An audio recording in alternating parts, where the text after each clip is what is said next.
gentlemen, welcome back to the Death, Taxes, and Bananas podcast. Once again, this episode is coming to you in HD 1080p with all of my coverage from the Challenge 40 on the Ringer Reality TV YouTube channel. So make sure you hit the subscribe button so you don't miss 1 second of my riveting commentary or my guest's fantastic facial hair. Now, on to the episode. This season, we're witnessing something very sad. And I'm not talking about Devin's wardrobe choices or his lack of personal hygiene.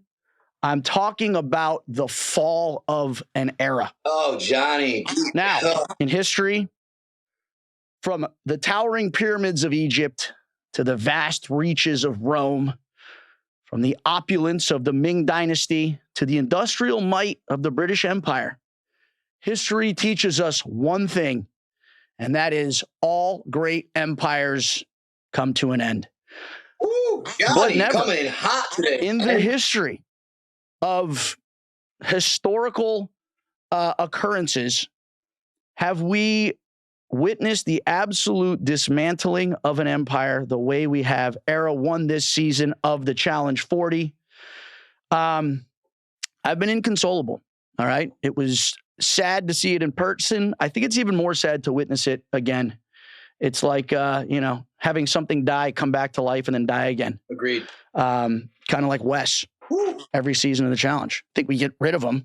Guys like herpes, just fucking keeps coming back. But anyways, here to help me pick up all the pieces and shine some light on how we ended up here. One of the, most notorious Challenge real world personalities. We haven't seen him on the flagship in the past 6 seasons. Last time we saw him was on Final Reckoning. But this is Brad's 20th anniversary of being on television. Like I said, from his first season of The Real World in San Diego. So without further ado, my boy, Mr. Brad Fiorenza. Woo! Thank you for having me. It's always a pleasure, Johnny. I'm kind of bummed that you're sitting on the couch because I was actually looking forward to interviewing your couch cushion today, but I'll take what I can get. Johnny, I can make time for you afterwards if you want to. No, I've got you. Well, how the hell have you been, man? You look great. Thank you. You too, man. Been hanging in there, doing well. I will say it's been a little bit disheartening watching this all unfold again because after being there, you experience it once. It was a rough run for Era 1, and it was very difficult to watch all the mistakes that you knew you made, and as an individual and as a team, just unfold for a second time. Rough run for Era 1. I think I'm going to put that on a T-shirt. I don't like it, but I see the value. I mean, dude, that perfectly sums it up in one sentence. Now, coming into this season, obviously walking into the house, even before we got into the house, hanging out in the hotel, just looking around at all of the iconic, just characters and personalities that were there over the years. I mean, dude, just me, and I've said this before, walking in as not just a cast member, not just somebody who's been on this show for a long, multiple seasons, but as a fan, it was so cool coming in and, seeing Era 1 all together. It was like seeing like the Avengers. I obviously watched the Challenge. My first season was with you. We did multiple seasons together. But I've done seasons with Rachel, Tina, Mark, Derek, Darrell, but just not everyone at the same time. So coming in, obviously Era 1 has the most experience, has the most history working together. What do you think it was, though, that that prevented you guys from really coming together and being able to like gel as a unit? Top line thoughts. Honestly, Johnny, I don't think that's too hard of a question to answer, and here's why. I feel like there's a lot of competitors on Era 1 that truly do have a hard time following just a lot of leaders. Mm-hmm. I think the hardest position to take on a team like that is a non-leadership position, because everybody thinks they've got their own, their own ideas are the most important. I feel like cohesiveness was our biggest challenge, and working together as a team. This from challenge experience. For example, what was the name of the long boat with the dragon head again? Do you remember? That was Gladi-Eaters.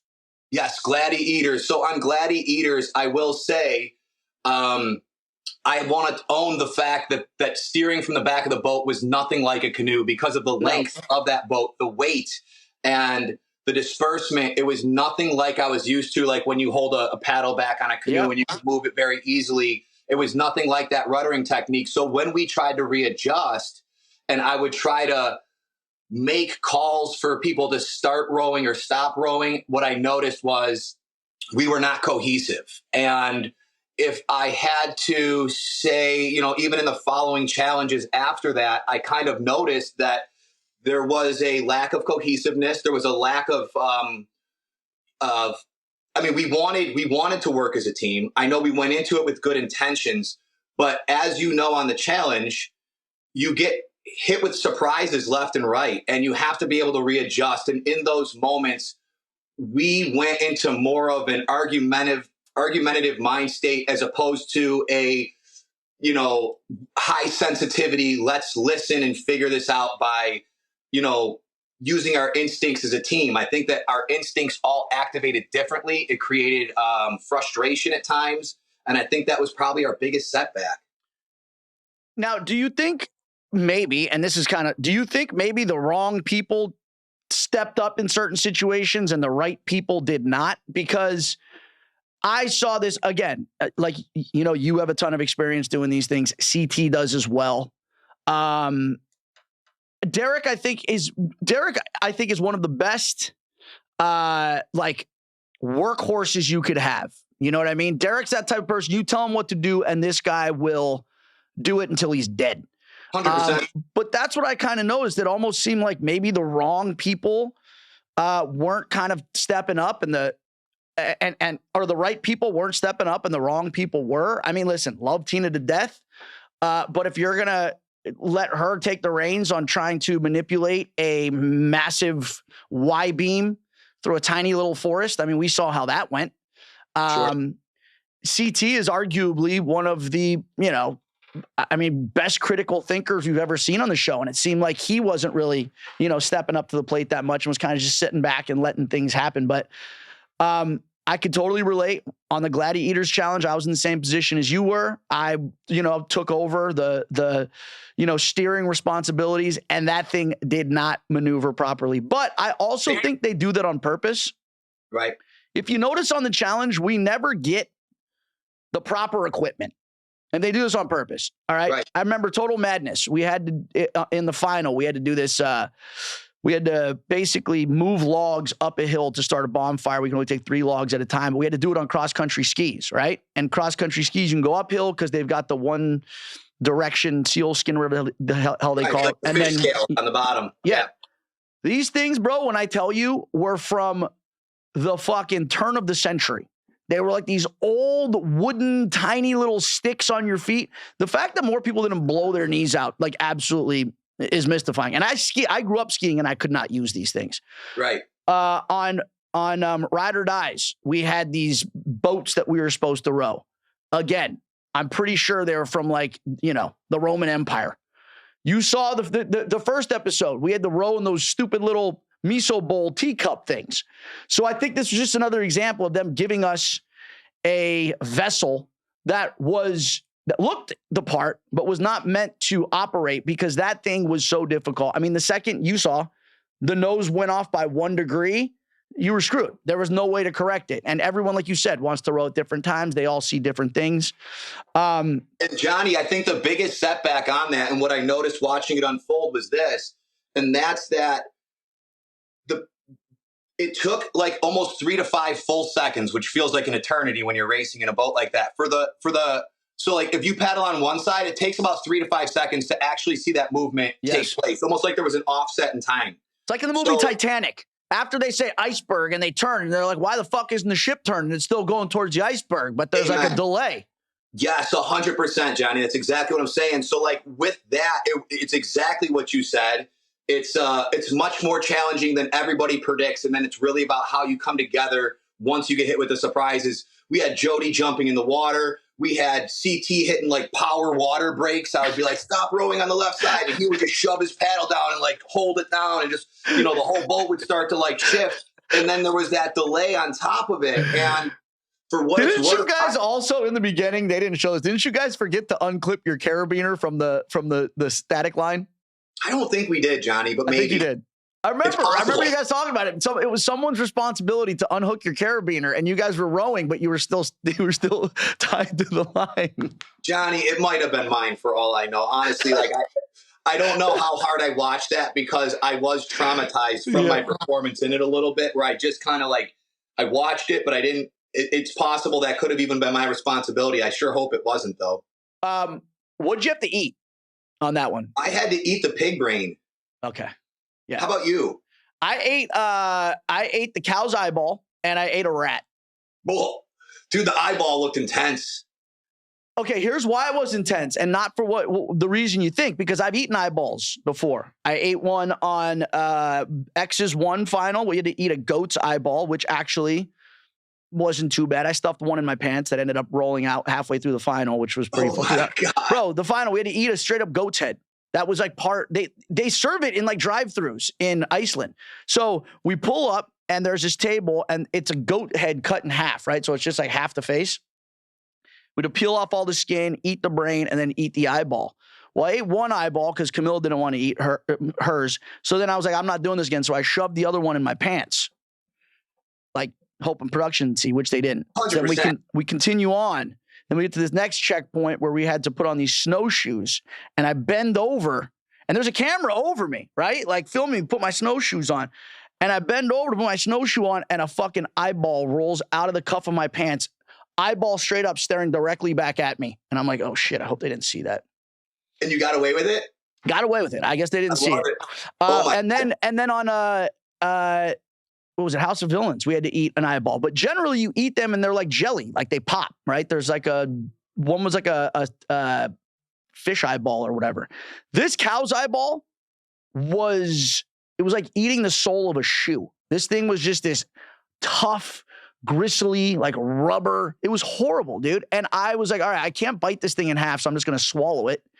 And that almost killed me because I couldn't swallow this gristly fucking eyeball, so I almost choked on it.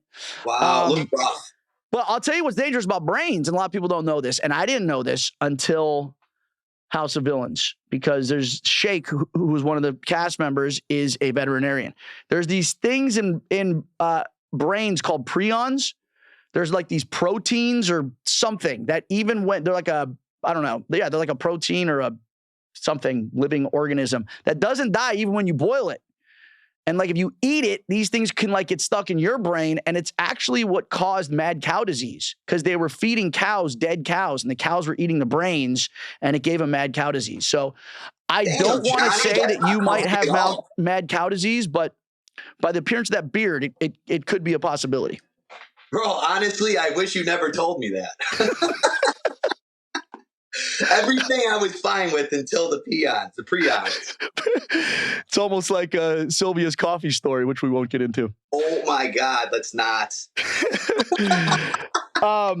So, all right. So, you know what it seemed like to me watching you guys compete is like kind of like you said before. Instead of competing as a team, if you look at all of the other eras, there were different, I think, levels of experience. There were different levels of, shows they've been on, different personality types. I feel like with Era 1, you guys have all been around for so long. You almost kind of get set in your ways. You know how it is. The older you get, the less you want any sort of variation in your routine. And you're comfortable doing things one way and you don't want to be told to do them any way else, Sure.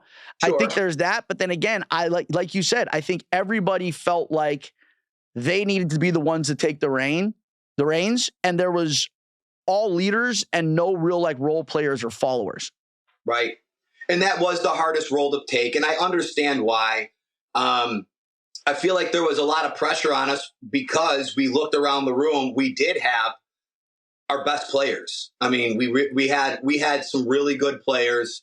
I think the pressure was on us right out the gate, and we just didn't have a good string of luck coming into it. I think that put us in a more difficult spot. We lost Mark early on. Derek and Darrell volunteering kind of threw me off personally because I didn't know exactly where I stood with everybody. And I think that we would have played better as a team if it stayed that way. Once I saw them volunteering, it's easy math. They're going to keep returning favors to each other. CT and I don't have a deal like that. Mark and I don't have a deal like that. So now I feel like, and share any thoughts you have on this. First of all, I don't think, especially on a season like season 40, flagship, this is not Kumbaya All-Stars 1. I think the volunteering, especially that early on, unless it was like private and quiet, which would have been more low key, I think that would have been better for the team. I think the volunteering pisses me off so bad because you know what it does? It takes, you kind of want people to show their cards. Right. Actually, you really want people to show their cards because it shows exactly where they're at, who they're working with, who they're not. And I almost feel like when people get up there and they're like, oh, I'm just going to volunteer, even if you know it's going to be you, make them say your name. Right. So then I don't know, you might need that in your back pocket later on. Like, hey, I'm going to say your name now because you said mine. These people had that conversation. Yeah, I had that exact conversation with Emily because I was trying to tell her it's not a good idea to volunteer. The groupthink had already kicked in. So the groupthink was wide open. Every team had some kind of a volunteering plan at this point. And Emily said to me, she goes, what do we train for? Why do we call ourselves competitors if we're going to play a scared game? And I tried to explain exactly what you're trying to say. It's the exact opposite. It's not playing a scared game. It's playing a smart game. Yes, I'm with you on that, bro. And what I will say is this.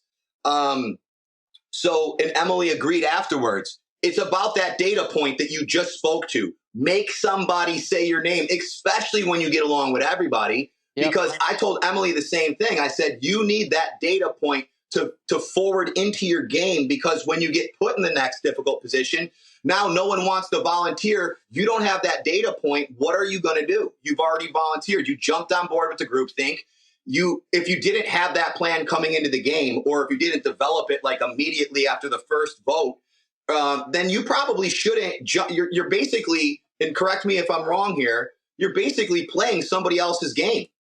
I think from Emily's case, because I just had her on, I think with her, I think a lot of that was attributed to her long layoff.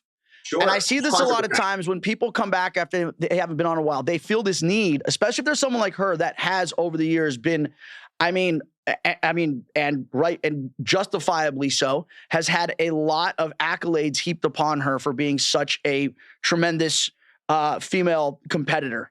And I feel like with her, she felt like the need. She had to come in and she had to remind people who she was and justify, her having, this legacy and this title that she has. But the challenges and eliminations and challenges in general, it's like a game of Russian roulette. There's a bullet in the chamber that's going to take you out. Okay. You just don't know where it is. So this whole idea of, I don't want to play a scared game, I don't want to go in. That's like saying, I don't want to play a scared game of Russian roulette, where it's like, no, you will eventually die. Okay. And the challenge is the same way, because you don't know what you're signing up for. You don't know what the elimination is. I don't think she knew when she volunteered that her elimination was going to be knocking nails out of a board and then hammering them in and having to knock them out of a board against someone whose nails were nailed into styrofoam. Like, she didn't have a snowball's chance in hell in that elimination. Anything else she wins, but I feel like that was just, she got the short end of the stick on that one. But I tried to tell her the same thing. And I think you said it perfectly, Johnny. You never know exactly what you're going into. That's a major liability. And I tried to explain this to Emily. I understand why she didn't hear what I said. It's because of exactly what you said about her feeling like she had to prove herself. Yeah. But in my opinion and in my eyes, especially on such a flagship anniversary season, that was the wrong time to do that. But I remember her responses. I remember it almost becoming argumentative almost every time I brought it up to her. So I stopped and I let her play her game because I just realized, like we all came here with different motives. I'm not going to get in the middle of hers. But when I saw it play out, it was almost like this is exactly the position it left me in. I'm sitting there thinking to myself, God, this volunteering was so stupid, in my opinion, just because of the competition factor in the game. Like, I get it if we're all going to have to like build something together off camera and it's not a competition for money, that this, there was political structure in, then I totally understand that. But I feel like there was 3 phases to volunteering. There was the chaotic Derek Durrell where no one understood.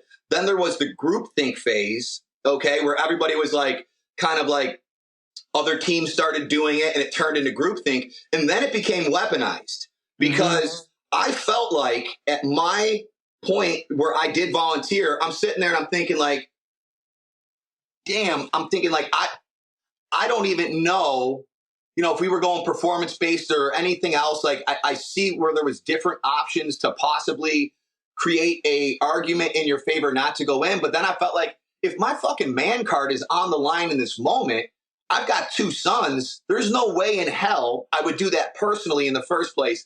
But on top of that, with my sons and how much they love the competition of this challenge, I'm thinking to myself, we're going in. And I volunteered. Yep. And at that point, I'm thinking like, was any part of you volunteering because okay, let me ask you this. Had Emily won, does she choose you?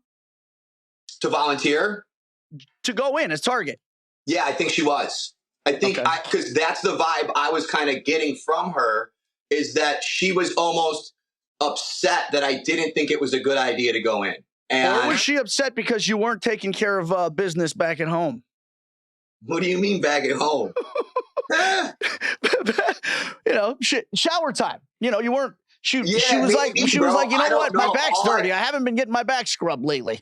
Johnny, all I know is this. Like, I don't think it was that. It might have been a little bit of a factor. I'm not sure. She could answer that better than I could. I just know that I remember watching her lose to Tina and thinking like, wow, that was a bad idea. And here we go next. And I'm thinking like, I can't believe we're doing this. I was so excited to leave my best on the field. I still feel like I did that, to be fair. But I was not a fan of the volunteering. I wasn't either. Here's the only time you volunteer. Here's when you volunteer. When you're a detriment to your team. If you are holding your team back, if it is obvious that you are doing nothing to help move your team forward, you do the non-selfish thing and you're like, you know what? I got to do it. All right. You got to do it. This is your punishment. You suck. You're not helping the team at all. Fucking go and show us why you belong here. But if you're one of the, if not one of, the strongest person on the team and you're volunteering just because you feel pressured into doing it, or just because, it's like becoming like the trendy thing to do. Right. Listen, man, nobility gets you absolutely nowhere on this show. And I mean, you look at look at Darrell. You think Darrell's ever going to like self-nominate or volunteer himself to go in? Absolutely not, dude. I mean, he is going to put that off for as long as he possibly can until he is forced to go. It's like making a kid eat their vegetables, dude. They're not going to do it by choice. They're going to do it because their parents like, if you don't do it, you're not getting dessert. You're not getting your iPad. That's kind of the way that I see it. You're never going to see me volunteer for shit. I will go kicking and screaming. And you should, Johnny. You know what? I give you a lot of credit for taking such a strong stance on it, because on the look back, I've got to be honest with you. I would have made more statements about being anti-volunteering earlier on when it first became groupthink. I would have pointed out like, hey, I would have looked for people like you to collaborate with on, hey, let's start a movement of saying we're not with this. Because by the time Emily decided to sign up for it, the whole house had some kind of a plan for volunteering on their team. And most of those plans, in my opinion, had ulterior motives to them. I think that some people were saying, oh, volunteer. But had the cards fallen the other way and had it been their chance to go and volunteer, I don't think a lot of people that were saying they would have actually done it. And I think that's where it became a little bit weaponized. And for what it's worth, it's kind of the art of war in a way, where when you're in a game like that and it's like, you had era 3 and 4 kind of working together and everything else. Like, yeah, I mean, it almost after Darrell and Derek started doing it, it was a tool for other teams to use to get people like John A to, even though I think she didn't volunteer, right? She was going to, then she didn't. Yeah, well, same with Josh. It was so much easier for the team. Buyer's remorse. Right. Yeah. It was almost like at that point, it doesn't matter if you volunteer or not, because the volunteering became a thing. So you were the one that wasn't volunteering, or if you're not volunteering, you're going in. And if somebody wants me to go in, I want to hear it out of their mouth. All right. I'm not signing up. I'm not signing up for my own execution, because Johnny, then you turn around. I said the same thing to Emily. You need that information. And so did I. And she to this day is like, well, I'm glad I did. I'm like, Emily, you can't be serious, because had you not volunteered, you weren't going to be picked. You would have stayed around. You would have. I don't see an elimination that you lose. Okay. The ones that we saw that were left, you got put in a very unfortunate set of circumstances. Her leaving, huge detriment to my game. Her leaving, huge detriment to your list of daily responsibilities and tasks. Well, Johnny, let's be honest. Like you said, had she not volunteered, she thought she was going in anyways. I'm with you on this. No. I think most of the people there figured if she went into an elimination, she was coming back because of her history. And I don't think she was going to end up going in. I think it was Aviv. I think Aviv's going in, not her. I think the only reason she goes in is because she volunteered herself. Yeah, I think you had it figured out. All right. Do you also think that there was? Because here's the other thing that I think was glaringly obvious is 3 and 4 obviously were working together or attempting to work together. Yep. I had a few relationships on that side that I thought were going to potentially hold me over at certain points. We're seeing that's not necessarily the case unless it relates to Josh. But do you think that also was a detriment to Era 1, is the fact that we were literally the only era that you guys had any relationship with, and that was going to potentially look out for you, or you had the ability to work with? Yeah, let's call it what it is, Johnny. Devin Walker is a strong player in this game. I know you're not a huge fan of his wardrobe, but I will say the man is pretty damn smart, okay? Yeah. And he plays a very non-scared game, and he has enough relationships in the house to where he intimidates players that don't have a deep game, which makes them kind of gravitate towards him for some kind of shelter almost. You know what I mean? To like stay out of the crossfire for a little bit. And do you see any parallels? Because I've always compared his game to Wes's. Do you see any parallels between their two games, the way that they play? Bro, I mean, I'm pretty sure you know how close they were coming into like when Devin first came in the game, and I know Wes and Devin are still close from what I understand, but I know they were very, very close when Devin first got into the game. I almost feel like Wes trained Devin, and then Devin was smart enough to just take it to the next level and use his own creativity to almost understand and play Wes's game, but then still add his own flavor to it. There's like so many similarities. Yes, I definitely agree with that. And I almost feel like and Wes is a threat in any house, any challenge house. But Devin's at least as strong of a player as Wes, I would say.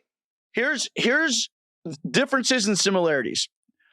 Wes, when he creates his alliances, he does it with all rookie newbies that have absolutely no idea what is going on, and they're just looking for a home. And Wes manages to convince them all that I'm going to take you to the promised land. Yes. Okay? There might be 4 spots in the final. I'm bringing 12 people. And somehow the math convinces them the math works. Yeah, 100%. Devin's a little bit different. Devin doesn't necessarily go for the rookies. Devin's very good at wrangling in people who've actually been in the game for a period of time.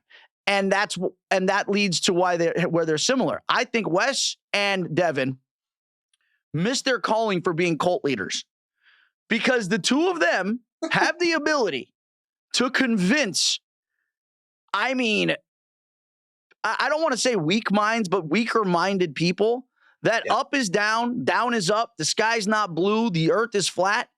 And they almost have this ability to make you then, if you know, you're like, my name is Brad Fiorenza.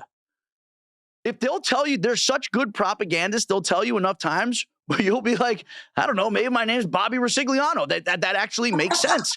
And I've been in this position before with both of them, where I go in, whether it's a deliberation, an argument, a conversation, and I'm like, I know the facts. I know exactly what happened.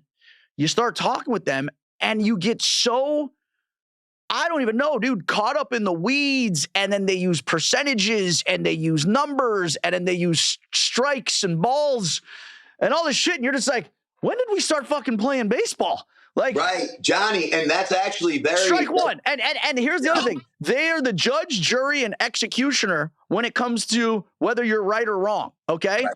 They'll be like, oh, you said, oh, that's strike one. You're wrong. And it's like, wait a minute. How are you the one that's able to determine right from wrong? Because you're going to, if it supports your argument. But then what they do is they get people then to buy in and believe exactly what they're saying. And I've been in the position too before. I remember I was talking to Leroy once, and it was on Rivals. Well, no, I'm sorry, X's 2. And Leroy had won. So he was in the position of power. He was literally the guy that, you know, him and Nia had won that day. They were responsible for who was going into elimination. Wes sits down with them.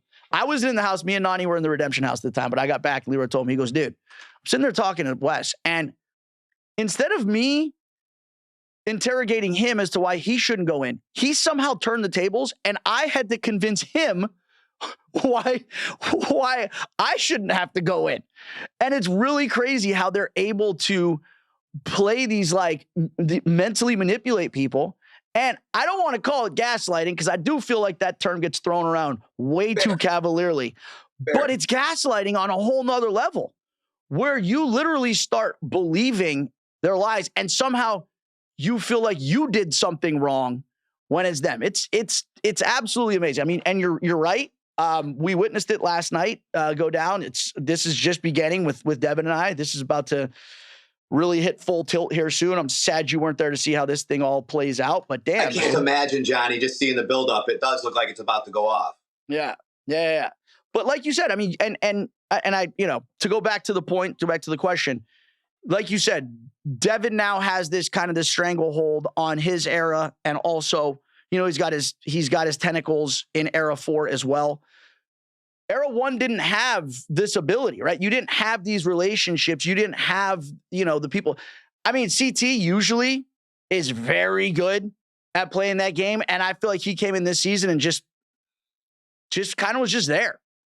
You know, didn't do the most, didn't do the least. He just kind of existed. It's not what you're used to seeing when C shows up. You used to see a little bit more. I think he had some distractions this season. I'll let him speak for himself, but I will say this, you know, when it comes to Devin's game, I think he's the biggest threat in the game. I think that, you know, if I'm lucky enough to play again with players like yourself, I think that one of two things has to happen. Either you're working closely with them or you're working to get them out. I mean, if not, that's your biggest threat, in my opinion. And I want to say this. I got a lot of love and respect for him as a person. He's brilliant. I think he brings a lot to the game, but he is a threat in the house. And 100%. He runs a deep game, and he's smart enough not to set, from what I can tell, I think he's smart enough not to even set a bunch of deals before he comes in. He does. He does. And here again, more West Devin parallels. I'd never experienced, or I'd never made the expiration date deal before. Okay. Generally, if I have an agreement with you, Brad, you know what? You and I are working together. You're my guy. I'm going to keep an eye out. I'm going to look out for you. I'm not going to go after you. That stays in place until one of us goes home. Okay. Sure. Or we both make it to the end. Yeah. Which is why I'm not a deal maker, especially in the beginning. I don't like to spread myself thin. I don't like to make a bunch of deals, because what happens is, yes, you're protected early on because you have a deal with everyone. But as the game dwindles on, is where Wes always runs into trouble. Now you've made deals with all these people. You were safe in the beginning, but now you have to start actually making good on these deals. It's like a big Ponzi scheme. And then once people start calling on you to pay back the favor, you can't do it because now you owe two people you made deals with the same favor, right? Right. But Devin's managed to find a loophole in this where he puts expiration dates on deals. So be like, hey man, we got a 1 challenge deal. We got a 2-week deal. You know why me and Devin are having this dust up that we're having right now? Because he tried to make a half game deal with me. Now, this didn't make air, but this is where this all basically came from. We're in the pool one night, drinking way too much, both up pretty late, and he goes, Bananas, I'm fine playing with you until the halfway point of this game. He goes, after that, though, I want you, I quote, out of my game. I don't want you in my game anymore after the halfway point. So we can play nice. I'm not going to come after you until the halfway point of the game. And I'm literally sitting there like, bro, you just told me that right now we're good, but you basically put a date on when I can target you or when you're going to begin targeting me, which is why I wasted no time into starting to undermine his game then. But that's the way that they do it. They put these expiration dates on deals. Johnny, so is that when you got involved between like Michelle and the Devin part? Is that what happened right at that point? No, it wasn't. No, it wasn't at that point. I already knew. Here's the thing. He had told me this previously. Okay. But I was still trying to figure out who was in his corner and if he was going to have the numbers and he was going to have the actual authority or power to actually follow through on this plan. Right. At this point, Tori and I are still cool. Like, obviously, like, love Tori to death. Like, we're super close off the show, but they're super close. Yes. Kylan's a wild card. No idea where he's at. Josh, I want to believe, and you saw this in last night's episode, that he's my guy. I mean, based on what we've been through in the past, and he owes me one. He owes everybody, apparently. Olivia, I mean, right now is, I'll tell you what, that girl's social game is unmatched. Unrivaled, unmatched. Okay. I mean, she's in everyone's corner and everyone's ear, does the most. The devil works hard. Olivia works harder. So I kind of already figured, I'm like, all right, I don't really know where she stands. Michelle was the big question mark for me because Michelle and I, outside of this, are very close. And we've spent a lot of time together off the show, not even challenge related shit. We partied in New York together. She's met, my circle of friends in New York. But her and Devin have attempted this experiment in the past and it has failed miserably. And, I was the one that was kind of there for her when she was kind of picking up the pieces after this Devin experiment fucking went awry. So that's why this season, when I started seeing them get close again, the first thing that pops into my head is, okay, he's already said he's going to come after me at the halfway point. And I think what he's trying to do now is he's trying to take any relationships that I have and find a way to sever them. So that's what I saw. I saw what was going on with Michelle, in my eyes, as game, and it was a way for him to put more pieces on his side. So literally all that I said, they didn't capture it on the show. They kind of got a sort of, I don't know what that audio was. We weren't even on the bus. It actually happened at the bar. But all I said to her was, Michelle, you and I are friends off this show. You know that. We are close. I don't even care about the show. I just hope that whatever happens between Devin and I, he doesn't somehow try and drive a wedge between the two of us. And if you're in a position where you come back from elimination, you don't target me because he tells you to. Because I don't think that his intentions are pure, and I think he's using you for game. That was it. Now, why she felt the need to run back and tell him that I said that, I don't know, but that's what basically kicked off what happened. Well, Johnny, I just want to say, first of all, thank you for explaining that in the way you did. It makes a lot of sense to me. I have friends that I look out for like that, and I completely understand. I think that what happened was once he became her safe haven in the game, and I get where you had validity to make those statements out of genuine concern, she probably just felt like it was probably jeopardizing her feeling of safety. So she just out of discomfort alone verbalized it, looking for closure. I think she just had a hard time internalizing her feelings for Devin and her friendship with you in that moment. And she probably wanted to know what's real and what's not. Because if you think about it from her perspective, in that scenario, you've got somebody that you're romantically involved with, and they're doing a good job of making you feel important. And then you have a friend like yourself that's had these experiences related to the game and not related to the game. And once you said that to her, my opinion on that would be that she had to say something for her own mental peace to know somebody here doesn't have my best interest at heart. So I think that she meant well saying it. The outcome turned into some turmoil, but I see where you said it, to be honest. I mean, because they have a right to be romantically involved, but you also have a right to be a concerned friend that saw a friend get hurt before and now is signing up for something almost signing up for the exact same scenario. So I just want to say that, like, I appreciate your mentality, because people that look out for people are a dying breed these days. You know, and this was my question to her. I'm like, okay, two things, Michelle, and you'll see this pop up. Have I asked you in this game at any point? Have I asked you to vote a certain way? Have I even, encouraged you to potentially say a name or not say a name? Have I interfered with your game in any way, shape, or form? And the answer was no. I bet. I was like, has Devin? And she couldn't answer that. So I was like, if you want to know whose intentions here are actually pure, is it the person that's trying to get you to play their game or the person that just wants you to play their own, Right. So, and again, I get it, because the Challenge House is a very difficult environment to try and really figure out what a person's true intentions are, especially when there's, feelings and romance involved. No more difficult environment I can think of, Johnny. Yeah. Speaking of having a difficult romantic environment, I want to hear, and I think what's it like now that, what was your game like after Emily left? How did that happen? I thought the two of you coming together, I never would have predicted it. But once it happened, I'm like, I totally get it. And I told her this on my podcast. I'm like, Emily, here's what I feel like. I feel like you guys are on the same journey. You're both on the same spiritual journey, right? And you both have the same likes and you see kind of the world through the same lens. I was like, but Emily, you got to realize you're at like the spiritual enlightenment level of Buddha, and Brad is still like reading Spiritual Enlightenment for Dummies. So do you think maybe that's where the disconnect was between the two? Well, Johnny, I would put it a little bit differently. I think our spiritual journeys are just different. I see what you're saying as far as like the holistic healing side of things. I think that's what you're speaking to. And she's been more of a holistic healer for, probably over a decade. So, like, to be very clear, I'm intrigued by holistic healing. It's not my go-to for everything.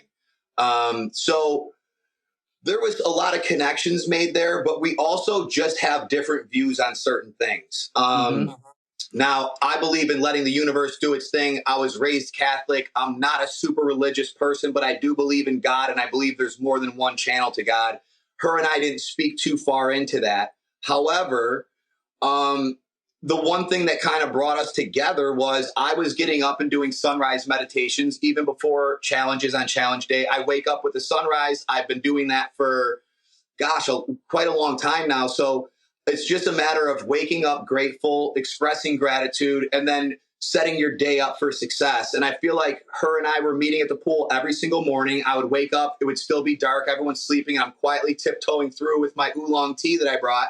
And then I'd see this other body doing the exact same thing that I was doing every morning from your room. And it happened to be her. So I would catch her at the pool in the mornings. And eventually I started bringing her tea because I just wanted to share and be kind. And after a couple weeks of that, we were out one night and I happened to just ask her out in front of the bar. I said, I really enjoy the time we spend together. I'm just curious, like, where your head is at regarding it possibly being any more, because I just kind of we built this incredible rapport. We were making connections with like our morning routine and everything else to where it just felt so natural. And I feel like, honestly, like, I don't really regret a whole lot, but I just feel like my biggest concern, especially after we kind of like made out a little bit or whatever, I just felt like it was almost like the liability and the risk at ruining the beautiful relationship felt real at that point. And I didn't want, and I also started to realize how differently we felt about certain things, and even the volunteering being one of them. But it wasn't just that, it was other things that involved like just big views on certain things in life where we were not aligned. And I didn't feel disrespected. I didn't feel like it was a major disconnect, but I just kind of felt like, oh, we need to be careful with this because she is a beautiful person. She is a beautiful soul. I don't want to hurt somebody that shares so much incredible energy with other people. And we're getting back to, we're in the challenge house, Johnny. Yes. You already know, now I'm hearing that she wants to volunteer. I know I don't want to volunteer. I don't want to have conversations that are borderline argumentative with her about this. So it became pretty sensitive at that point, to be honest. Yeah. I feel like it was time to scale back and get focused on the game and not the last thing I wanted to do is fly home and feel like I got distracted by one person and didn't leave my best on the field. So I feel like it almost became a you didn't want a Britney 2.0 situation to occur. Thank you. Perfect. Don't worry. I've made the same mistake. Okay. Sometimes, Brad, and most of the time, if you get involved in something in the challenge house, that is exactly where it should stay. Because the likelihood of that working outside of the confines of this bubble that we live in, and again, you guys live two such different lives. You live in your lake house in Michigan. You got your kids. You got your music studio. She lives with her cat in a van. Okay, she's on a horse farm castrating cows right now. Wow. That is a difficult two lives to weave together there. Yeah, Johnny, okay? You're right.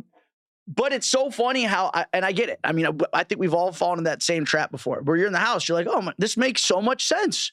There's so many things. Johnny, we're so similar. Yeah, you know what? Now that you're saying it like that, the truth is, it started as just being friends by the pool, and it became so comforting that I think it's almost like relationships get hyperinflated in the challenge house, yes. Because every day feels like 3 because you're living together. There's no going home. You're sharing the same bathroom, and it's just such an intense. Brad, put it this way. If you and her spent 1 week, okay, 2 weeks together in real life, that's the equivalent of 20 dates, 30 100%. dates. Agreed. Because the amount of time that you spend together, and it really is, it's like a relationship in fast forward, and you hit these milestones so much quicker than you would, and you hit them before you're ready, and then all of a sudden you turn around, and you're like, how the fuck did we get here? Right. We just met a week ago, and now I'm already asking you for permission to go and hang out with my buddies, and I'm watching you talk to other people, and I'm like, who's this guy? And you get drunk one night and you say something stupid, and you have to answer for it the next day. You're like, when did we get into a whole ass relationship? Right. But also, I think that also happens at two different speeds as well sometimes, and I think maybe she hit the level of this really intense emotional and physical connection. And I think she potentially wanted it to be more than you had hit, and you were willing to. That's why when you say you had to pump the brakes, I remember having this conversation with both you and her in the house. It seemed like both of you were at different levels, and you both wanted two different things. And she wanted to, continue this on, see how much further it would go. And you kind of wanted to dial it back, like you said, and redefine what it was and what it wasn't.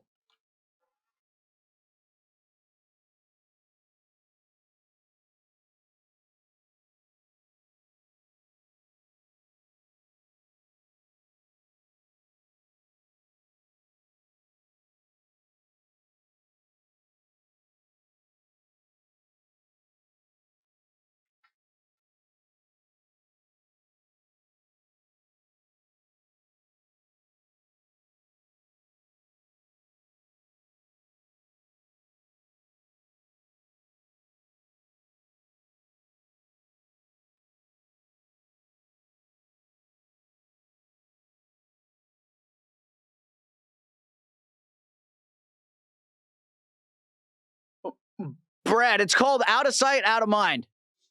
For anyone out there that wants to know, does absence make the heart grow fonder? No, it makes the mind wander. It does, in all fairness. I mean, I guess, yeah, you're right. Because if there was even the simple phone calls for reinforcement, I might have never made that move, to be honest.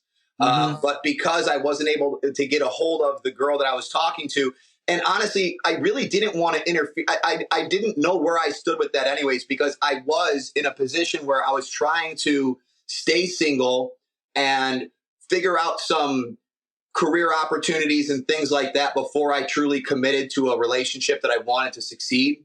And this just turned out to be an interesting relationship that popped up. I didn't plan on doing that. And in fact, even when I asked Emily, it was such a casual, like, I'm just curious where your head's at. And then she said something about like kind of being into the possibility of hooking I'm just up. curious where your head's at and where I could potentially put mine. I guess, but I wasn't even thinking that deep. Johnny. Not those exact words, but that was the gist of the conversation. I felt like, because I was seeing her in the morning in the morning meditations and being by that gorgeous pool scene and everything, I just felt like we were so similar, but then I found out how different we still were. And I don't even know if there wasn't a person that I was speaking to beforehand that I wasn't committed to. And I don't even know if we really tried to, I don't think we had as much of a shot as I originally thought, because I just found out how different we were. And it wasn't just the volunteering. It was views on a lot of things outside of the game. I have certain obligations and responsibilities, including my 2 sons. And I just don't know if our lives would have meshed in a way where I could have been the father that I'm committed to being. And that's Brad, I'll tell you the answer right now. No. Okay. Yeah. You guys are both like in a lot of relationships, you're both amazing human beings, but there's a compatibility issue there that, and I said this in the beginning too. I remember the night and we talked about this on the podcast too. I walked in and it's late, dude. It's like 2 a.m. I'm outside drinking, whatever. She looks at me and she goes, "Bananas, I think I'm going to make out with Brad." And I was like the look on my face was kind of like, oh, did not see that one coming. Right. Did not. At like total left field, because I know you and I know her. And I know that yes, there are some ways that you guys could, but I almost feel like the similarities you guys have are far outweighed by the dissimilarities. And as long as we could keep it on a, hey, this is just a thing we're doing for fun. We're just going to hook up and shower every once in a while and not let any feelings get involved. But then once that started to happen, and then once you started to actually look at like, oh shit, is this going to take place? Like, is this going to go outside the confines of the challenge house and bleed out into real life? That's when things started getting a little bit weird. And it was like, all right, hold on. We got to, Yeah. And I think after it happened, I did start to think a little bit more about the girl I was talking to beforehand, because now I already made a choice that I can't undo. Yeah. And I think once I started to reconcile those feelings a little bit more, that's when I realized like, hey, you know what? The best thing to do right now is to hang this up and focus on the game. So I tried to do that, and we really didn't even have a conversation about it. In my mind, I was just thinking it. And that's when the whole I'm volunteering, this is what we came for, and everything else started to come up. And I'm thinking, okay, this is kind of reinforcing the idea. But also was part of you like, oh, you just volunteered. This could potentially solve my problem. You go in, you go home, and then I'm good. I see the angle, Johnny, but to be honest, I wasn't thinking that, because I was Tina's a close friend of mine. Yep. He volunteered. Tina's on my team. She's not. I kind of just had to emotionally detach and just enjoy the actual competition of the game for that. But it was a survival tactic, because I got you. I've been there in the past where I'm involved with someone I want to be with, and I'm like, dude, you should volunteer. I think this is your time. And I think you should not try. For what it's worth, I ended up going home right afterwards, but I feel like had I not gone home next, I might have been able to play a little bit more of a focused game, because I was having regular conversations with her, and we played the game so differently. Bro, I just don't see. It's so tough, man, to be in the challenge house. It already requires so much focus, and it requires there's so many moving pieces constantly, and there's so many relationships you have to create, nurture. It's like this ever evolving, like living organism that you have to like continue to keep care of. And Once you add a relationship into the mix, that now requires so much energy and so much attention that you're not able then to divert to your own game, that it almost always becomes a messy situation, which is why I'm saying it right now, for me, no more relationships and no more toasts for me on the challenge, because I've been burned on both. All right. How does it feel to be the only guy in Era 1 that does not have some sort of old man injury? Honestly, John, that's an interesting question, and I love that you asked it, because I felt like I did perform pretty well on this season, and I didn't get injured. Yep. I was proud of that, I guess, to some extent. I mean, because we did have some fallen soldiers on our team, and I was grateful to be feeling healthy. What do you mean some? They all fell. I mean, in all honesty, dude, Mark in the beginning was already, before the game even started, he was already complaining about, his back and his knees. And then, you obviously had CT hurt his back. Darrell re-aggravated his back. Derek just blew out his knee. I'm literally watching this like, bro, I remember going into the This is all true, Johnny. I remember going into the Era 1 room after CT had hurt his back. And it looked like a hospital. Bro, it looked like an infirmary. It looked like like in war. Like if you go in and there's like nurses sitting there, like, sponge bathing people. You had CT. Johnny, it did. That's the best analogy you can come up with for it. CT was laying on the floor with his feet up on the bed. Darrell was sitting there with his, back propped up. Yeah. My God, I went in and I was like, is this, I almost felt like I was looking into my future. I'm like, wait a minute, is you know what I mean? Like it's like the ghost of Christmas future. I'm like, is this going to be me? Bro, I was in the room, and that was my team. So I remember going into that same room thinking, Jesus, like, am I still in this good a shape, or is no one else is no one else taking care of themselves outside of this? I couldn't tell if I had gotten lucky or if my boys were actually falling apart on me. I couldn't tell. I think it's a combination of both. Luck always plays a huge role in this. But at the same time, it's like with me, and again, knock on wood, especially in water challenges, I've never really gotten injured because I just know how to fall on my feet and I know how to fall properly. Makes a difference. Closest I ever had to a water injury is when we fell off similar position, but we didn't flip. We just fell ass first, and I got a fucking unexpected colonic of salt water up my ass, dude, from 30 feet in the air. It was the most painful thing that ever happened, dude. That's rough. Sorry to hear about that. Yeah, it was bad. But other than that, I mean, sometimes the injury bug just bites you, and I mean, it bit you guys hard, dude. So, it was tough. It was tough watching it from the sidelines. Cloud catcher. Is this just kind of, I mean, obviously Derek hurt himself, but this last episode, was this kind of part and partial to what you were talking about before? Everyone trying to lead. No one wanted. That was one of the most frustrating fucking challenges. Yes.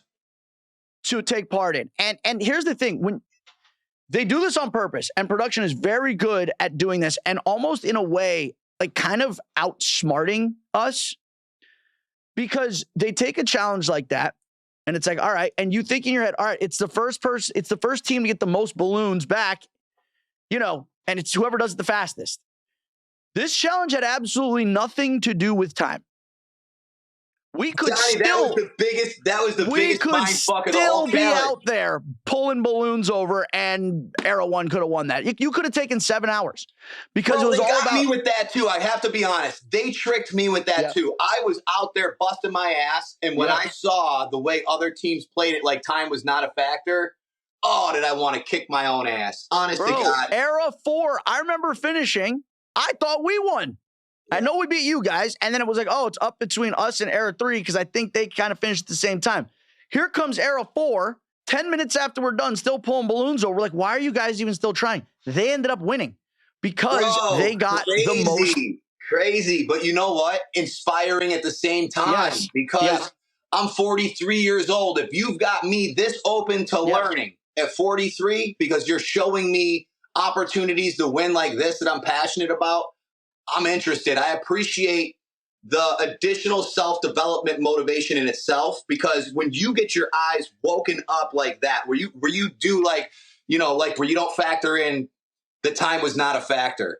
It's just such an eye-opening experience. I mean, the devil's always in the details, man. 100%, Johnny. Well said. And those pergolas were a force to be reckoned with. The size of the balloons had so much to do with how many you can get through there. Yeah. And I'm still wondering where the hell our small balloons were. I didn't see. I mean, I'm sure we might have had a couple, but I can only hope that those balloons were kind of dispersed evenly by size. I'm assuming they were.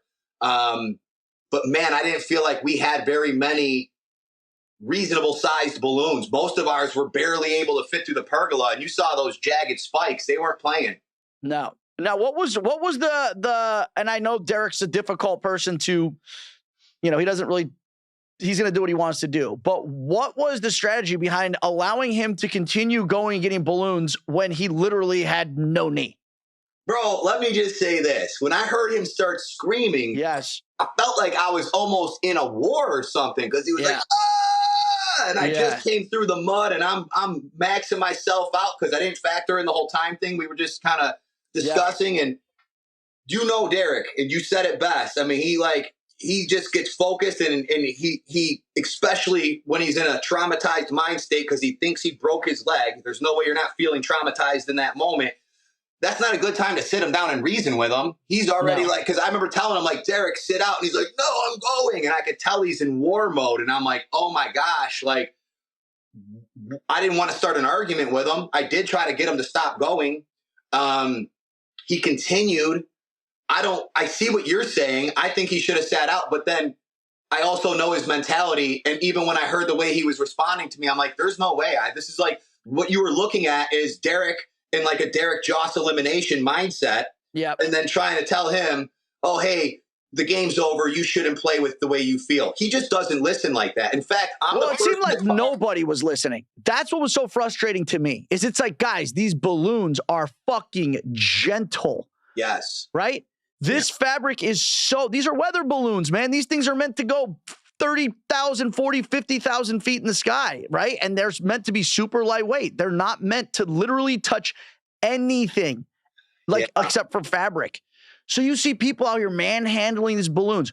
And I'm sitting there telling them, I'm like, guys, if you're going to go through the pergola, go on your back. Don't let the balloon touch the ground. I'm watching Ryan holding the balloon, military crawling on his knuckles through the dirt and watching these things pop. Guy popped like 4 or 5 balloons. And I didn't pop one, all right, not to fucking toot my own horn, but I'm like, guys, this is all about finesse. This is about being gentle. Just listen. And again, people get so caught up in the moment and they panic and they get frantic and they all thought it was a race. And that's what's so frustrating about being in moments like that is nobody listens. It's like everyone's ability to listen just shuts off. Now, I don't help the situation that much because I get super frustrated and I start to yell and I lose my temper. I got to work on that. But at the same time, it's you do it once. This is what pisses me off. You do something once and it doesn't work. Switch it up. Right. Okay. Fair. And I'm going to get in. And Brad, trust me, I'm going to get into this with you because I don't think I've ever watched a more frustrating elimination than yours. But I'm literally watching people with these damn balloons. And I'm like, guys, don't touch the ground. Do not touch the ground with the balloon. Pop after pop. And I was so aggravated by that continuing to happen. I mean, the fact that we even got any through Johnny, it was so shocking. much work. It was so much work to get the damn balloon to the pergola.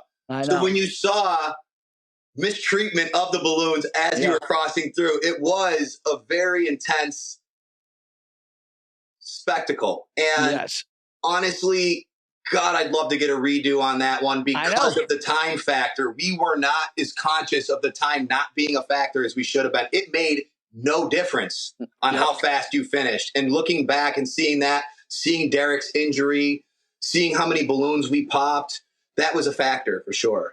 I mean, listen, it was a real humdinger. Oh, a real humdinger. Well said. 100%. All right, so obviously then it comes down to, and I didn't want this to happen, but dude, I'm sitting there looking at the outcome. I'm like, dude, there's a very real possibility Brad and I go in against each other. Yep. Okay. Yeah, I saw that. They didn't show a very important conversation that I wish they would have shown. They showed me talking to Jenny, but they didn't show the conversation that you and I had with Jenny because Brad approaches me and goes, hey, listen, we got to prevent ourselves from going in. The only way that we do that is to basically approach Jenny and let her know that, hey, you're going to continue to be targeted on your team over and over and over. We see that happening. You've got a relationship with me. You got a relationship with Brad. Time to like start working together. And Jenny, you know what you should start doing? Just fucking laying down. Stop helping your team win because they're winning because of you. And then they're just going to keep throwing you back in. They didn't show that conversation.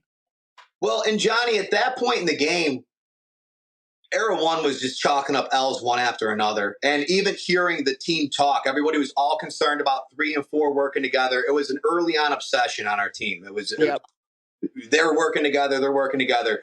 So, and they did start working together. By this point, it was blatantly obvious. So Jenny was on the outs with her team because she was upset with the way they were not really letting her in on the alliance and also making her do the extra work by going in. So for us not to try to capitalize on that at that point of the game, for me, before I even brought that to your attention, I had to ask myself, like, okay, the team is, we're dropping like flies over here. It's the Challenge 40, the 40th anniversary season.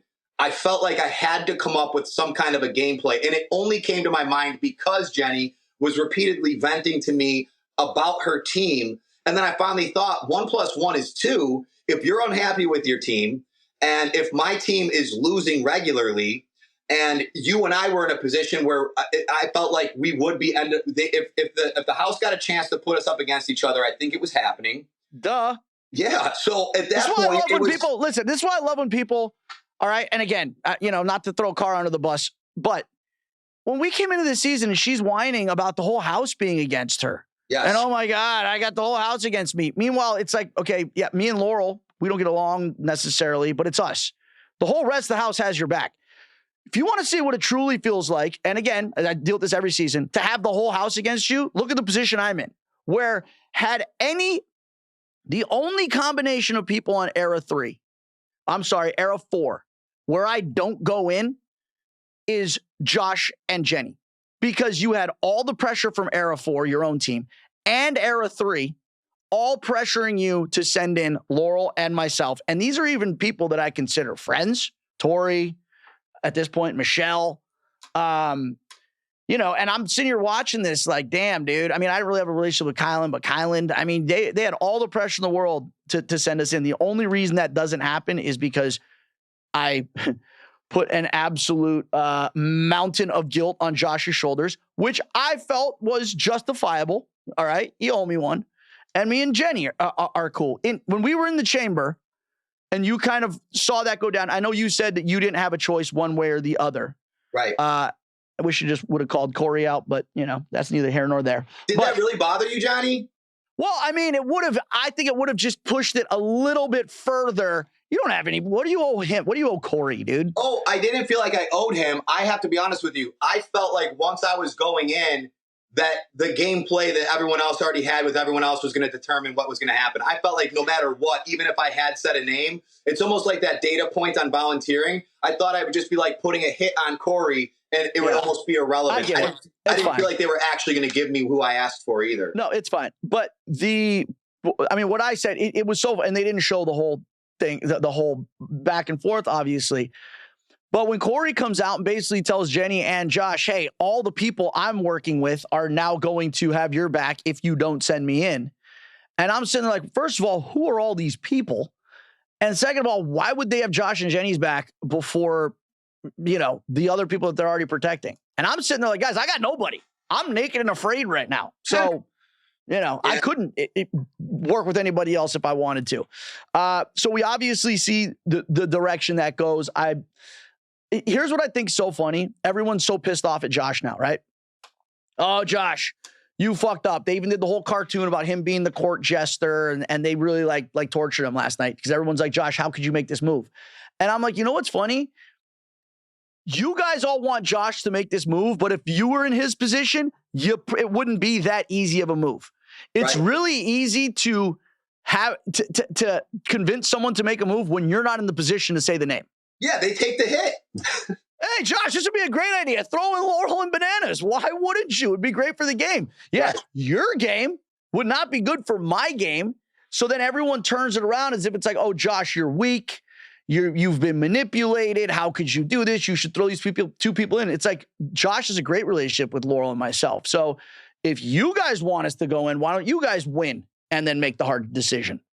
Johnny, you brought up two names. I wouldn't mind covering something with you. I mean, between Cara and Laurel, do you remember when they got into it? Which time? Well, okay, fair. But the big blowout that took place downstairs. Yes. I just want to point this out because I was there for it. And because I've been taking grenades in the trenches, dude, for just pointing out what is just obvious. I'm not taking sides.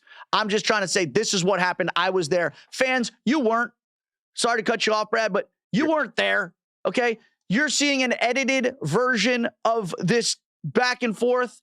You also have to realize, people, I've known both of these girls, Cara and Laurel, for over a decade in real life on shows. I spent hundreds and hundreds of hours with them in an unedited, unfiltered environment. So I think I know what I'm talking about a little bit more than you do from the 22 minutes that you get to watch, once a week every now and then. 100%, Johnny. So this is what I witnessed. I was laying in the bedroom with a sleep mask on midday trying to catch a nap just to catch up on sleep.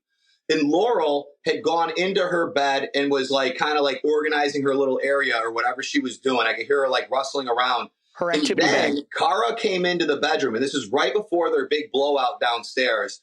And I heard Cara pretty much, like you said, gaslighting is a term that's thrown out way too much. It's too much of a buzzword now. I've got to be honest.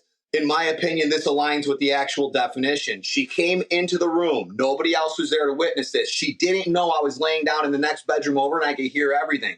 And she came in and she said a lot of really abrasive stuff to Laurel. And you've seen Laurel do this. And I'm not saying that Laurel doesn't have her own challenges, and I won't speak to anything beyond that statement because I'm not qualified and it's not my place. But what I will say is this. I heard what Cara said to her. It was very emotionally charging. It got to the point where Laurel did the thing where she plugs her ears and she starts singing. And she does that to avoid herself from getting triggered.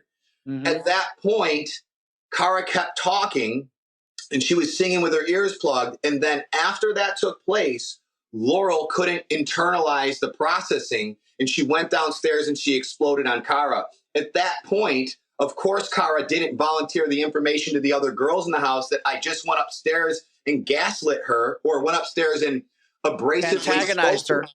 Yes, and then goes downstairs, acts like a complete victim once Laurel retaliates for what was just said, and then collaborated with the girls in the house to try to get her put out of the game. So I did take the time to just go up to Laurel. I didn't say you were right, she was wrong, or anything like that. I could just tell that she was now isolated in the house. And for me as a person, you can play the game and compete. You can play the politics. But if you're going to make somebody feel uncomfortable to where they don't feel comfortable in their own skin, and I'm not saying that Laurel didn't have a hand in her own scenario. I really didn't follow their conversations that closely. I just know what I witnessed on that given day. And it was definitely information being left out from creating the groupthink in the house as this person just basically verbally assaulted me and I did nothing to provoke it because I was there for the provoking. And honestly, I was kind of shocked. I did try to tell some of the girls that were talking poorly about Laurel's behavior and said, hey, not justifying it. I just want to say that I heard this and there's more to it. And it was just kind of uncomfortable to see because I know that even when you and Cara get into it in the house, it's just this victim mentality of man, I'm almost afraid to talk to her sometimes because of it. Two things. You have a person that acts badly and a person that reacts badly. Okay. Right. Cara acts badly and then Laurel reacts badly. Perfect. Yeah. You have two kids, right? And I'm sure you see this all the time, right? One of them antagonizes the other one until the other one turns around, slaps him, and then what happens? Comes crying to you and is like, Daddy hit me. Well, why did he hit you? Did he just come out of nowhere? Did he just walk in the room, look at you and say, you know what? I'm just going to smack the shit out of my brother. No, you probably did something to cause that to happen. Right. And that's what I've maintained from the beginning. Okay. And I'm not sitting here saying that Laurel is this innocent person that minds her own business, and then all of a sudden, just has these flare-ups. As they know each other so well, when you know someone that well, and they have a hair trigger, which Laurel does, 100%. Hey, if I say this or I say that, or if I push her to the point she's going to explode, yes, then I can have my, moment where now everyone's, protecting me and everyone has my side. I think that this was, on Cara's part, I think this was a partially a strategic move to get people on her side. Yeah, I agree. But I also think this was a strategic move for the rest, for other people in the house, guys and girls, to try and get rid of Laurel, because Laurel was working with very few people, and she's such a force. And obviously, this is a backdoor way of potentially getting rid of a threat. Okay, 100%, Johnny. Yeah, you're gonna be like, oh, she was so out of line. We got your back. Yeah, we gotta get rid of her. She can't act like this, because you know what that does? You don't actually care. You just don't want her there because she's a detriment to your game. 100%. If Laurel wasn't Laurel, if Laurel was, somebody that was not as intimidating and not as dominating as she was, this wouldn't even be a conversation. No one would have cared. This wouldn't have been a thing. It's just because she is such a force. Right. Everybody who's not working with her wants her gone. Male, female, doesn't matter. And you know how it is. Sometimes the easiest way to get rid of someone is to push them to a point where they snap, and then once they do, turn around and be like, I don't feel safe. I want them gone. And that's where I draw my own personal line with gameplay, Johnny. I'm not the best political player, but I can stomach politics, in the challenge house at least. And that was, for me, just not, it wasn't even enjoyable to be around on any stretch of the imagination. To see that, and then to see how uncomfortable Laurel felt in her own skin afterwards. And it's kind of like you said, it's simple math, and there's a history to it. Like, you're bouncing off people's triggers, trying to intentionally get them to act out of pocket. And then the minute that person starts to act out of pocket, you act like you had nothing to do with hitting those triggers. I feel like that's psychologically damaging to people. And that's crazy, dude. It's crazy, and how people don't see that is what blows my mind. That's my point. It's like Cara is very, very, she's one of the best I've ever seen at triggering people, but doing it in such a sly and slick way. Bro. You don't even know it's happening. Yeah. And then all of a sudden it does, and you blow up, and you're just like, how did we get to this point? Because sometimes you don't even realize. It's almost like a snake charmer, dude. Like, you know what I mean? Lulling the snake to sleep. You don't even know it. Before you know it, you're fucking passed out. Well, and I think the part that I actually have an issue with, and that's why I'm discussing this openly, because it's what's right after you witness something like that, is the fact that there's no remorse for what's going to happen to the person she's after in that moment. She would have destroyed Laurel's name completely on this season with no remorse moving forward, and said, I was victimized. And that's what it looked like to me. And I'm not saying that she's never been victimized by Laurel. I'm not saying that. I'm saying in that scenario, on that given day, with what I witnessed and the way I saw that play out, it was a disjustice to Laurel to not mention what I actually heard in the bedroom, where no one knew I was laying down in the middle of the day. And I feel like it was just so undercover. It was so sly. And then I literally had to approach Laurel afterwards, after everybody was talking about this in the house, and she felt so uncomfortable that I could tell she didn't feel comfortable in her skin. And I just said to her, I had no gameplay with Laurel, by the way. So I'm not protecting her because I got a deal worked out with her. We had zero conversations about that. And I just told her, I said, I want you to know, if you want somebody to talk to about any of this or anything else, I'm always here. And, just as a sounding board to just, and she was so appreciative in that moment, and I could see her vulnerability. And I'm not saying she's innocent, but I think that everybody deserves to at least feel emotionally stable while competing. I get like you might do something to jeopardize that. I felt like that was provoked, and that's why I'm actually speaking about it. Yeah. There's blame to go around, okay? There's blame. Neither one is going to walk away from that unscathed. But, dude, there was, again, cause and effect, okay? It's not just effect. There's a cause. Yeah, for sure. You know what they say? For every action, there's an equal and opposite reaction. I think that's fucking Newton. All right, just get to, well, let's talk about your elimination. I touched on this before. Brad, listen. And you know what you said? Walking away from the cloud catcher challenge in this elimination, if there's one piece of advice I can impart to you, it is when you're, and this is in life too, but on the challenge especially, if you're doing something and it's not working, you got to switch up your strategy, okay? I think we all thought the same thing going in. I thought the same thing. I'm like, dude, get this ball. It's going to be hard to stick on these fucking spikes. You're going to have to wing it as hard as you can to get it on there. But once we realized, it's like, dude, these things are styrofoam. And I get it, they're wonky. They're not. They were lopsided because they were styrofoam with sand inside or water. But, bro, you were literally throwing these things like fucking Rick Wild Thing Vaughn, dude. I mean, I think I clocked one of them going fucking 400 miles an hour. And you were hitting those spikes so hard that the balls were exploding. When if you would have just kind of like tossed them, they would have stuck on the spike. And you saw that's what Corey was doing. He was chest passing. He was just, Johnny, you know what happened with that? Fucking, you're out here like Roger Clemens, just like throwing gas. And I'm like, Brett, and I was yelling at you. I was like, Brad, slow, like, dude, ease up, man. Ease up. Change up your strategy, and you just didn't the whole time. So I didn't sleep well the night before. I only had like maybe 2.5 hours of sleep. I had the elimination on my mind, and then how many times you blink? I don't. The blink count is, I hung it up. I don't count anymore, but it's much more than I used to, Johnny. And I will say, I went in just focused, and I remember seeing the game and thinking that was going to be the right strategy. And I have to say this because it's appropriate.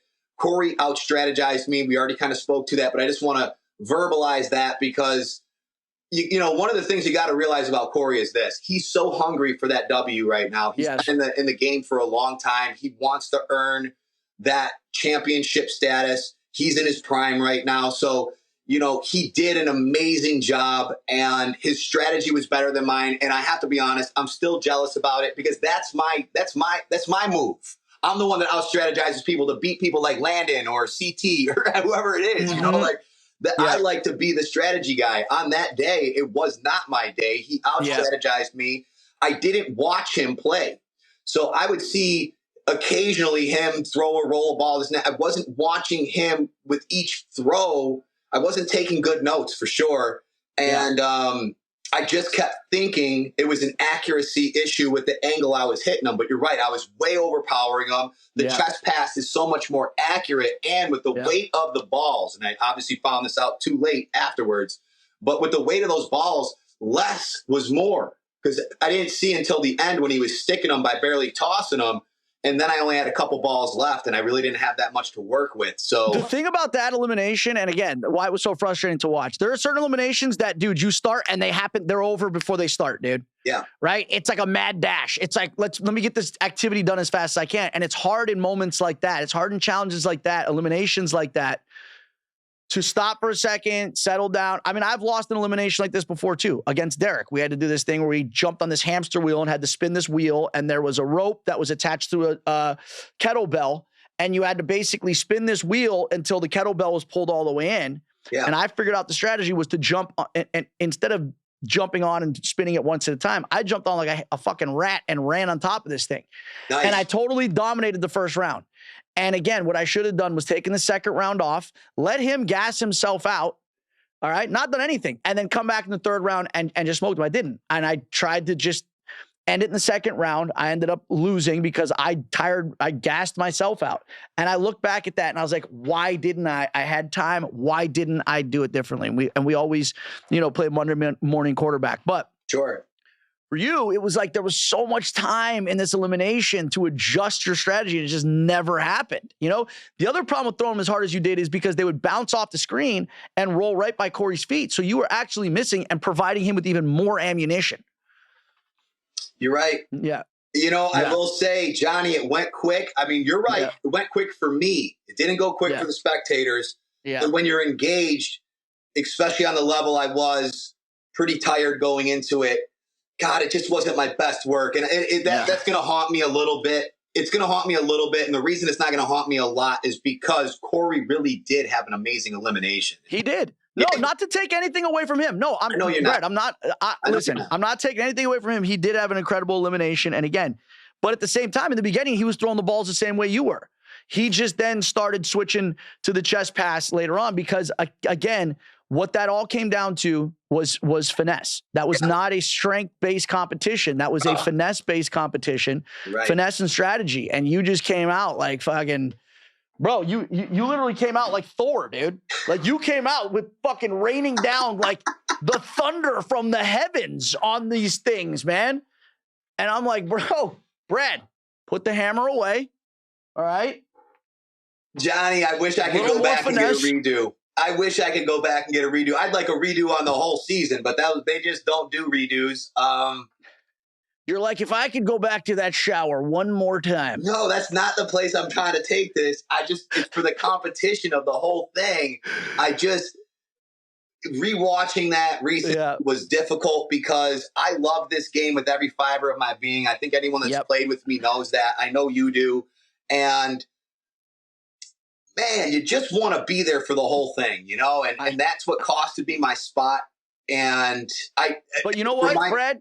We live and we learn, all right? And again, if you could take one thing away from this season or this elimination, it's in the moment, dude. You have to try in the moment. It's the hardest thing to do, to just reassess, because you want to keep doing the same thing. You're frustrated. It was kind of like when you and Kyle did the fucking with the plungers, remember on fire when you had to put, bro, watching that. I'm like, oh my God. But it's about in the moment making minor adjustments, and it's in the moment adjusting your strategy if something's not working, dude. So yeah, you know, that toilet plunger treadmill limb, that was honestly, that was the most mental distress I've ever experienced on an elimination. Toilet plunger treadmill. Oh my God, Johnny, I can't believe you just brought that up. That makes me feel fine about the one with Corey. Yeah, dude. Nah, man, you did fine. All right, bro. Well, listen, gone too soon, Brad. I'd like to say that I'm, wishing Era One the best, but I mean, I think at this point it's the Titanic, dude. Are you saying we're done, Johnny? I'm not saying you're done. I'm saying there's a possibility you can find a door to float on or something. But I mean, it's going to take a lot to plug the holes. Let me say this. You're down to two guys at this. You're down to two guys at this point. One has no back and one has no knee. Fine, and that's this season. But here's what I'd like to say about Era One. Okay. You said. What did you say about you? What do you learn? Something about you, either something or you learn, right? I don't know. I've had a few of those. Yeah, you just said something like, well, I always say live and learn. You either know or you grow, okay? And we didn't know on this season, so I think that the only thing left for us to do is to grow as an era. I think a lot of us have taken notes. I know if I showed up to the same scenario, which never happens, I would play differently, and I can only hope that all the other players from Era 1 feel the same way, and I can only hope that we took the appropriate notes to come back and get our damn spot back. I mean, this was not a good season for Era 1, but I think it was a good season for the franchise in a whole so far. I mean, for sure. Yeah, and the one thing I will say is I want to see Era 1, whether I'm there or not, get that spot that we deserve. And here's what I mean by that, because I think that, I'd like to rephrase that actually, because the competition figures out who deserves what. I just know that some of us could have played a better game. I don't think that all of us showed up in the best shape. And I can only hope that we all took notes, went home, and we can grow from this experience and come back and put Arab 1 back on the map, because this was not it. So far, this was not it. We don't First time I've heard you grow. I've always heard you're either a grower or a shower. And I like to do both, Johnny. I'm neither. So I got a rock tied to it right now. Oh my God. Not wearing any pants. All right, Brad. Well, listen, man, I could not agree more, dude. What Era 1 brought to the table this season, it would not have been, this Challenge 40 without the absolute icons, that you guys brought to the table. Thank you. It's really sad to see you go, man. Love you to death, brother. I'm sure we'll see you around again. Thank you. For those out there that want to follow in your shenanigans, where can they find you on social media or other places? It's just my first and last name. So at Brad Fiorenza, F as in Frank, Iorenza. I do have a new podcast that I should be dropping the first episode on next week. right. So please look me up, and I hope to bring you some amazing interviews. What's it called, and where are we going to listen to it? It's going to be the Brad Fiorenza podcast, and I'm not sure exactly where we're going to stream it. I'm setting that up right now, but it's going to be free and readily available to everybody. Love to hear it, man. All right, B-Rad. It's always a pleasure, my friend. Thank you for stopping by the Death, Taxes, and Bananas podcast, where the tea flows like wine and my guests instinctively flock like the salmon of Capistrano. I'm Oprah, and I love you. Thank you, Johnny. Appreciate you, bro.